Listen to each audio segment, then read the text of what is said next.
I've always played running back since my days of youth. Since I was 7 years old, I was always in running back. That was one of the main things when I would talk to schools, that I really told them that I was not interested in playing any other position. And it just made my recruiting process go by so much faster because I knew what I wanted to do. I knew that it was only a certain amount of schools that were going to allow me the opportunity to get a good education as well playing a big-time program at an early age. Oregon State University did a great job of recruiting me from my junior year, and they was pretty consistent and staying in contact with me and allowing me and giving me the opportunity to play as a true freshman. In high school, you know, some of the biggest guys on the field were probably 270. So to get to college and see, I mean, consistent offensive line and defensive line of guys, 300-pound, you know, benching 400 or 500 pounds, you know, really easily. I had to get used to that. So I had to really hit the weights hard, make sure that I was dieting right, that I took all the advice I could get in weight training and make sure that I was doing the exercises correctly.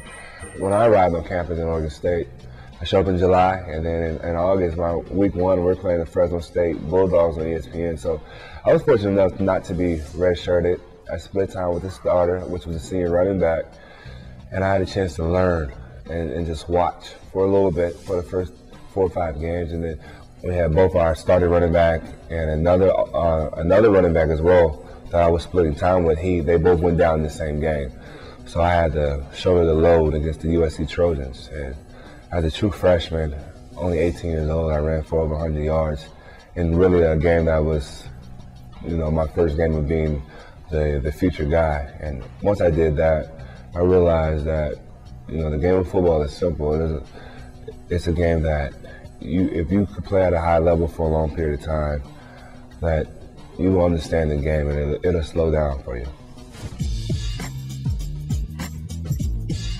I don't think I do one particular thing good. I make sure that I do everything good. I always tell young running backs and I tell young athletes that come to learn the game and just not one particular position, but the whole thing. Understand what's some of your weaknesses and continue to work on that in the off season. Don't try to shy away from it by strengthening something that you're already good at. Focus on what you're weak on and make yourself better at that, and that makes you a better player overall. If you look at my physique, I'm a very powerful person. I have a powerful demeanor, and when I walk in, I command a certain amount of attention.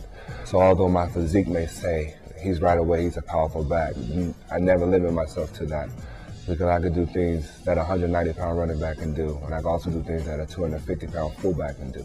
I embrace the fact that I've been blessed with a certain physique and I can get away with certain things, but I'm actually athletic enough to do things that some of your scat backs are able to do as well.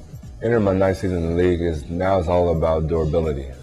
Continuing to show that I'm a durable back, that despite the amount of years that I played the position, the amount of hits I've taken, that I'm still a young guy that has a lot left in his tank. So the first thing I want to do is make sure that my body's balanced, and I want to make sure that I'm equally strong in my upper body than I am in my lower body, and that any injury that I'm dealing with, that I get that taken care of so I can go into the season anew and with a fresh start.